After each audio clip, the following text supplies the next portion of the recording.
What's up, YTPC? This is DSG Pipe Smoker with another pipe smoking video. Today, I'm going to do a video on tins versus bulk. A little bit of housekeeping. This is my Savory pot, and in it I have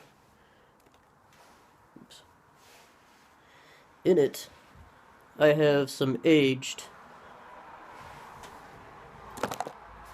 plum pudding. I'm trying to do this in such a way that tobacco is not going to fall out. I don't know if you can tell or not.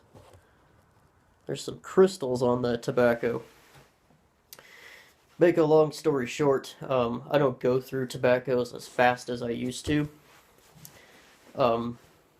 Mainly because I don't smoke the same blends, throughout the week unless I'm reviewing it. Or unless I'm reviewing a particular tobacco. I don't smoke as often as I used to, and I have tons of other blends to choose from. Like I said, I'm usually not in the mood to smoke the same blend twice in a week. So, going through the plum pudding that I had took quite a while. I used to, go through that blend real fast, like within a week or two.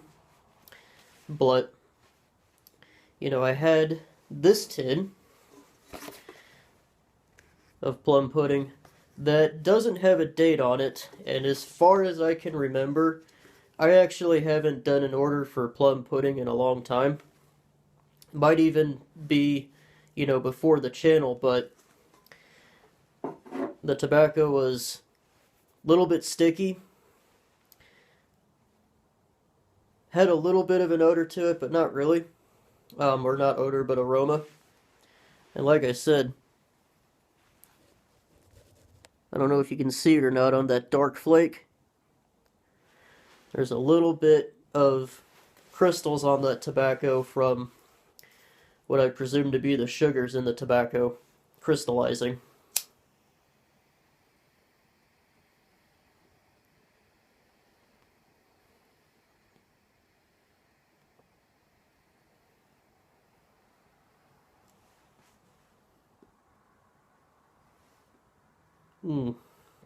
That is really good.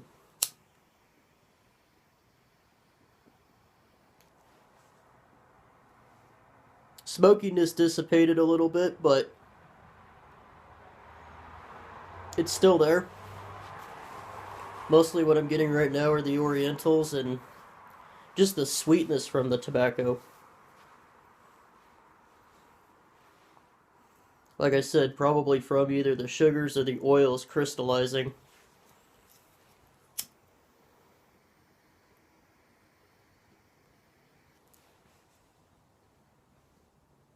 Damn, that is good.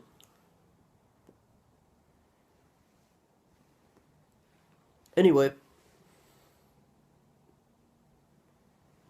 like I said, this is a comparison video between tins and bulk.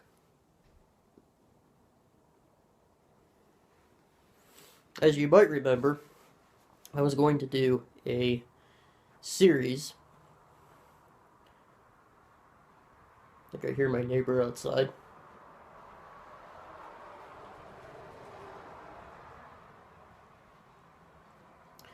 Anyway, I was going to do a series called The True Cost of Pipe Smoking. And in it, I was going to talk about how bulk tobacco can cost just as much as tins, but there's greater advantages to tins, which I think there are.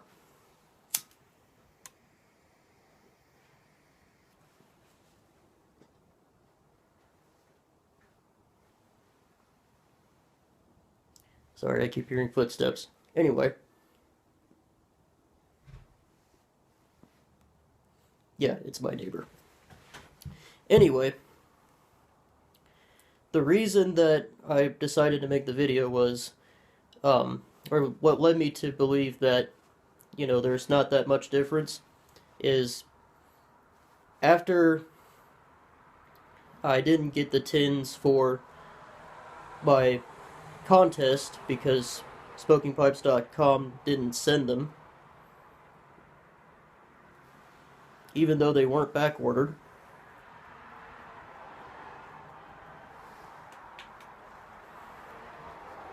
I decided to look elsewhere. I looked at smokingpipes.com. And on smokingpipes.com, they had, of course, the three big Dunhill English blends: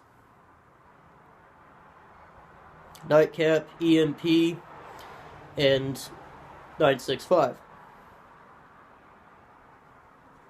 In 2-ounce bulk, those blends cost $9.52. In the 1.765 tins, they cost $9.25.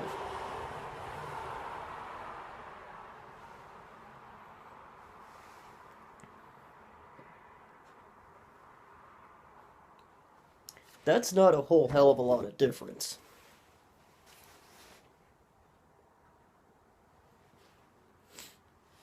And some of my concerns with ordering bulk is, they usually ship them in bags, or like Ziploc bags. So, what would happen if the package got delayed or something bad happened to the shipping? The tobacco's sitting in the bags, and the bags aren't exactly 100% airtight, so they're losing moisture and some of the aroma that's in the tobacco from the oils and the leaves themselves, as well as whatever casing is on the tobacco, is getting lost to the exposure from the air. The other problem with ordering or shipping, transporting tobaccos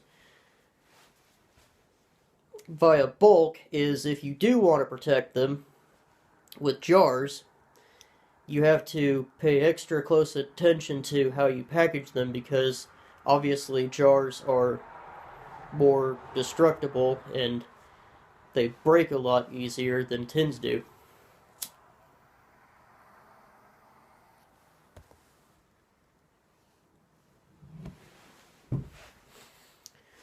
So, with that out of the way, I just want to say this.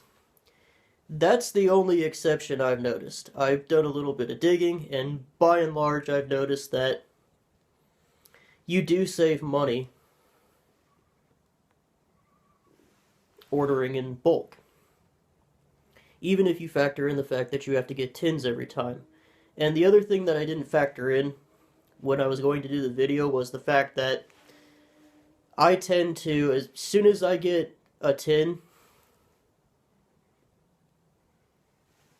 unless I'm doing it to replace a jar that I think I'm going to go through, like, this case. I mean, this tin could be over a year old, and that's the last time I remember getting an order of plum pudding.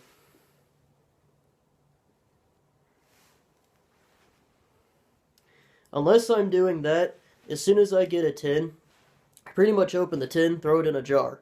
So I'm getting jars for tins anyways.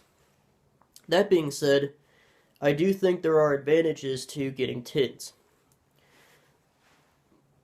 For one thing, for reasons that I've already mentioned, compared to bulk, they are better for shipping. And I noticed this with my last contest. I didn't have to package the tins quite as aggressively with bubble wrap as I did the jars of Seward's Folly that I sent to the last winner of my first contest.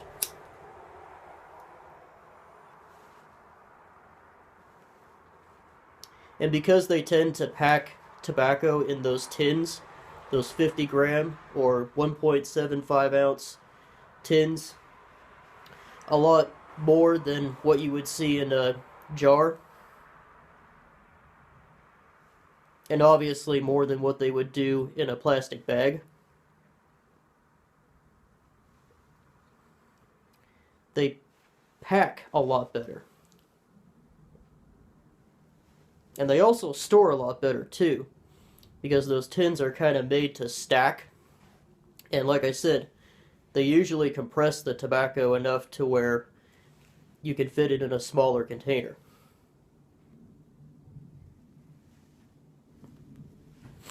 Another advantage to ordering tins is you're pretty much guaranteeing that you're getting a seal on the tobacco.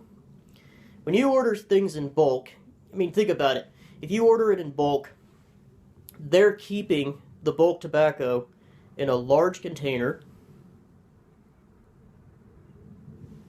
that they constantly expose to air because they're constantly opening the containers and closing them unless they have some sort of, lever feed system like a gumball machine would have. Only for tobacco. For the most part, they would have to, I would imagine, keep their bulk tobacco in large containers so that when you order from the company that you're ordering from, they'll take out what they need, package it into a plastic bag, which we all know isn't 100% airtight. And if you're planning on aging your tobacco, that's really not the best route, right? At least if you order from tin, or if you order tin tobacco, the tobaccos get tinned at the factory that they're being made at. And then they get sent to the distributor and or the wholesaler. Then you buy the tin, which again has been keeping the tobacco fresh since it was ordered from the factory. And you can store that, and if you want to age it, you age it for as long as you want to. As soon as you crack that tin open, that's the first time that tobacco's been exposed to air since it was made in the factory. At least I think it is. That's just my thinking on it. Another cool thing about tins is they can be repurposed for other things. If you keep the lids for them, especially the stuff that Cornell and Diehl put out, and the stuff that you get from Seattle Pipe Club, let's use this tin for example. This tin has a lid to it, right? I can put the lid back on and I can store stuff in it.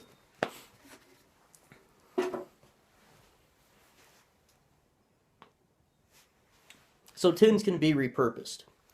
You're not just, when you buy tins, you're not just buying, the company logo and the extra cost of having it stored in a tin and, the other copyright stuff that might be on it.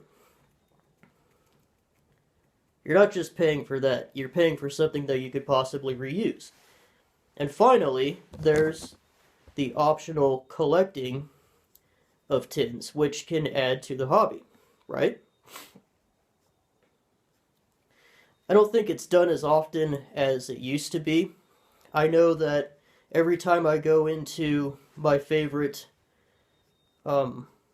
antique store, when I look for estate pipes, I will always see tins, big tins of velvet, or what are some others that I've seen?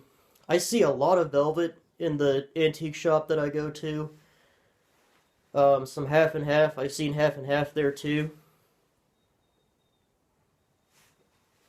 So pipe smokers from back in the day used to collect tins, and I don't see any reason why we couldn't do that today.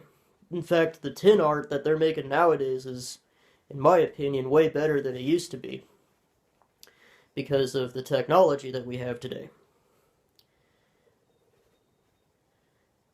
That being said, there is one other advantage to tins.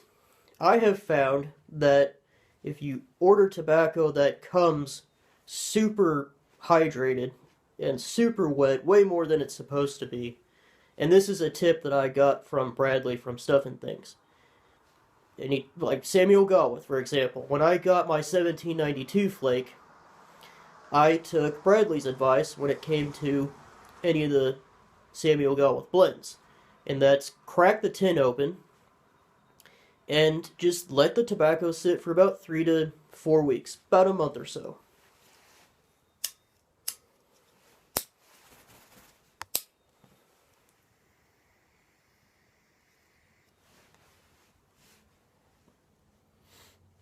his thinking behind that is because it's super moist and because the tins, once you crack them, you know, they're not going to be as airtight as they used to be. They're still going to be more airtight than like a Ziploc bag, but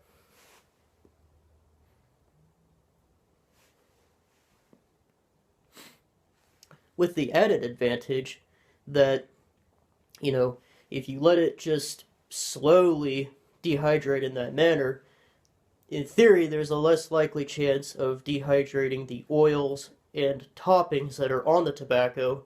Rather, you're removing some of the moisture. And I tried that. You know, I tried Bradley's advice on my 1792 flake, and it worked. Worked great.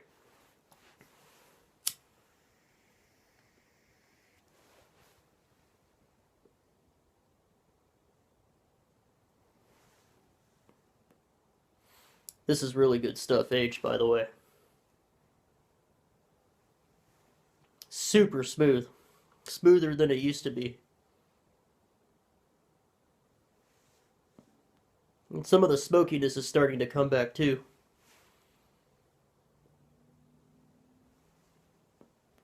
I'm really glad I popped open this tin. Anyway, those are some of the advantages of, you know, using tins.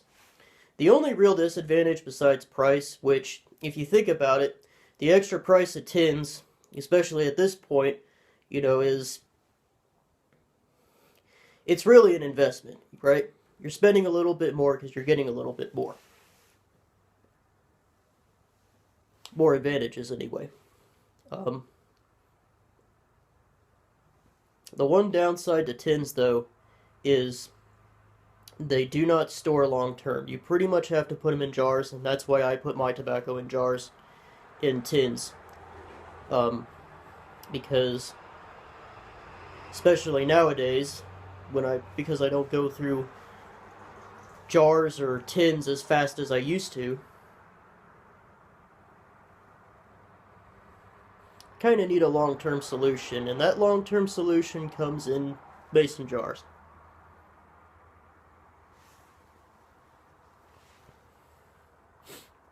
In a way, I kind of wish that some companies would offer a mason jar or a mason jar-like container.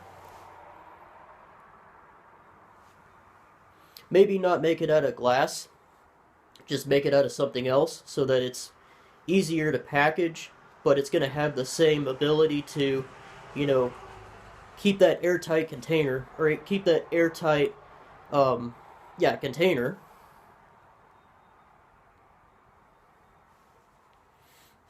But at the same time, it's more reusable rather than tins, or compared to tins, I should say.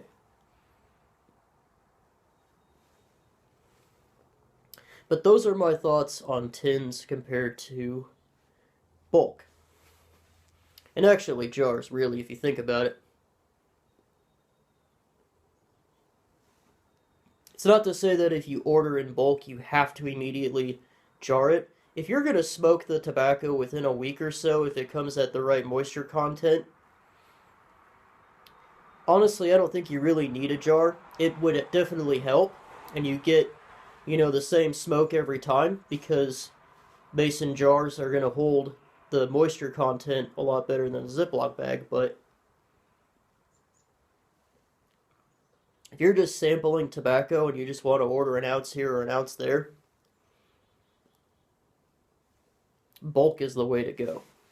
And especially if you want to, like if you find a blend that you just can't live without and you want to have pounds of it, best way to go is bulk. Far more cost effective. Well, anyway, I'm going to end this video here, going on almost 20 minutes. And I've got at least one more video to do today, if I can get around to it. I've got at least one video besides this one to upload today. So I'm going to end it here. This has been DSG Pipe Smoker with another pipe smoking video. Hope you guys enjoyed the video. You guys have a good day. Oh, come on.